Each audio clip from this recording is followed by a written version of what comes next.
반대한다! 반대한다! 반대한다!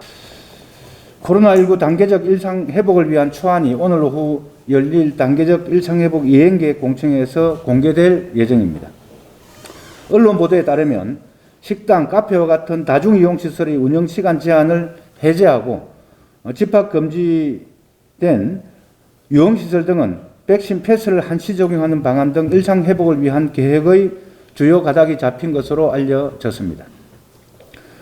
10월 말이면 백신 접종 완료율이 75% 이상 달할 것으로 전망되는 만큼 시민들에게 피해가 더 이상 가중되지 않도록 종합적인 안이 제출되어야 할 것입니다. 우선 코로나 재난을 부채로 버텨온 자영업자들을 비롯한 시민들의 코로나 부채 탕감에 대한 적극적 조치가 함께 검토되어야 합니다. 이미 심각하게 내상을 입은 시민들의 상처는 그대로인데 위드 코로나만으로 무너진 삶이 회복되고 상처받은 마음이 치유될 수는 없습니다. 일상회복은 시민들의 기본권 회복과 함께 이루어져야 합니다. 2년 가까운 코로나 재난 사태를 거치면서 집회, 시위의 자유 등 헌법으로 보장된 시민들의 기본권이 완전히 제한되어 왔습니다. 노동자와 자영업자 그리고 시민들의 살려달라는 목소리는 번번이 집회 금지 처분과 차벽에 가로막혔습니다. 삶을 지키고 권리를 보장해달라고 요구하려면 구속수사 등 사법 처리를 감수해야 했습니다.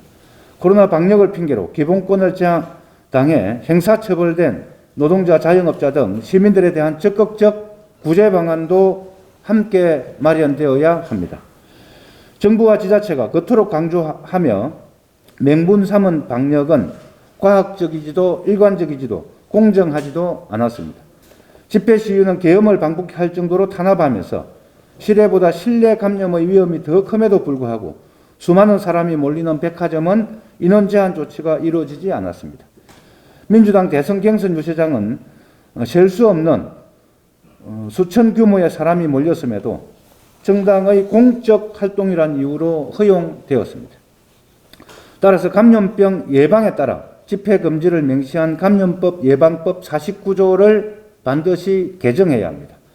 집회 시위의 자유는 헌법상 보장된 기본권임에도 권한을 지자체장에게 포괄적으로 위임한 것은 명백한 위헌입니다. 건강보험공단 콜센터 노동자들의 집회에 한해 거리두기 4단계를 적용하며 집회를 금지했던 원주시의 사례가 대표적입니다. 기본권 제한에는 명백한 요건과 마땅한 기준이 있어야 하며 제한 시에 대처할 수 있는 대안이 마련되어야 합니다. 독일과 일본, 영국 등의 국가들은 감염 위기 상황에서 집회를 금지할 경우 필요한 법적 근거를 명시하고 있습니다. 당연한 기본권 행사를 위해 국가인권위원회와 법원의 구제 조치를 받아야 하는 일은 없어져야 할 것입니다.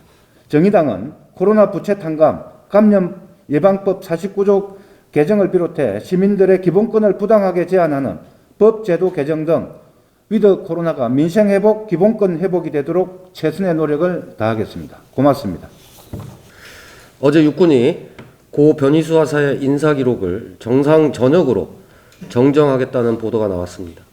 그간 군이 보여준 저급한 성인지 감수성을 보면 법무부의 항소포기 결정으로 인한 울며 겨자 먹기식 결정으로 보입니다. 사과 한마디 없는 모습은 여전히 군이 변화를 시작했다고 믿기 어렵습니다. 군이 반성을 보였어야 할 시기는 지나도 한참 지났습니다. 군은 고 변희수 하사가 성소수자라는 이유로 직업선택의 자유부터 행복추구 권리라는 기본권을 침해했을 뿐만 아니라 인간으로서의 존엄을 해치는 차별과 혐오를 거듭했습니다. 법원이 변 하사의 성별 전환을 인정하고 강제 전역이 위법하다는 판결을 내렸을 때도 군은 항소 방침을 밝혔습니다. 심지어 서욱 국방부 장관은 법적 판단을 받아가면서 정책적 검토를 해야 한다는 판단이라는 등 국방부가 자행한 혐오를 인정하지도 못하는 2차 가해마저 서슴지 않았습니다. 법무부, 대통령까지 나서서 군의 항소를 우려하지 않았다면 얼마나 고인에 대한 모욕을 더 이어갔을지 끔찍합니다. 안 하느니 못한 수사로 제 무덤을 팠던 공군 성추행 피해 부사관 사망 사건도 판박이 같은 해군 성추행 피해 여중사 사망까지 성폭력 감싸주는 집단 아니냐는 지탄까지 받고 있는 군입니다. 소 국방부 장관님, 국가안보는 외침으로부터 국민들을 보호하는 것만 해당되는 것이 아닙니다. 군이 자행하는 차별과 혐오로 군인들이 죽어가고 있는 상황에 국민들이 공포와 불안에 떨고 있는데 이것이 과연 안전한 국가입니까? 지금의 군은 안보조차 제대로 지키지 못하는 것입니다. 미래 전장 환경에 대비하시기 전에 현재의 인권 감수성이라도 제대로 갖추셔야 할 것 같습니다. 군을 지휘할 자격, 능력, 의지도 없는 국방부 장관을 더 이상 국민들은 원치 않습니다. 소 국방부 장관은 해임되어야 합니다. 썩어빠진 군을 비호하는 국방부 장관을 그대로 두는 것은 지금의 군내 성폭력, 가혹행위, 차별을 모른 척하고 그 다음 피해자를 기다리자는 것입니다. 국방부 장관 해임은 군 인권 개선을 위한 최소한의 조치이자 국회가 마땅히 해야 할 의무입니다. 저는 소 국방부 장관의 해임 건의안을 발의할 예정입니다. 나라를 지키고 청춘을 바쳤던 청년들의 죽음이 또다시 반복돼서는 안 됩니다. 모든 원내 정당들의 적극적인 협조를 기대하겠습니다. 이상입니다. 네, 기재부 지역화폐 예산 삭감 계획을 철회하라는 입장을 발표하겠습니다. 코로나 재난 상황에서 소상공인 자영업자의 고통을 이루 말할 수 없습니다. 이 어려움 중에서도 지역화폐를 통하여 가뭄의 단비와 같이 골목 상권을 살리는 데 많은 도움이 되었습니다. 또한 지역 내 경제 공동체를 형성하고 지역 경제 활성화에 단초를 마련하고 있습니다. 지역 화폐의 가능성은 계속 실험 중이고 우리 지역 경제의 선순환을 위하여 지원 대책은 계속되어야 합니다. 그런데 기재부는 내년 예산 수립에서 지역 화폐 예산의 70%를 삭감하는 예산을 제출하고 있습니다. 근근히 버티는 소상공인 자영업자에게 희망의 끈을 끊어버리는 것과 같습니다. 소상공인 자영업자는 청와대 국민 게시판에 삭감 예산을 편성한 기재부는 지역 화폐 발행으로 매출이 감소하는 대형 카드사를 걱정해서 그런 것이 아닙니까? 그러는 사이 자영업자는 죽습니다. 라며 예산 삭감을 철회하고 관련 예산을 증액하라고 호소하고 있습니다. 기재부는 누구의 기재부입니까? 코로나 재난으로 벼랑 끝에 선 소상공인, 자영업자와 골목상권 살리기는 내팽개치고 대기업, 재벌 경제만 수호할 것입니까?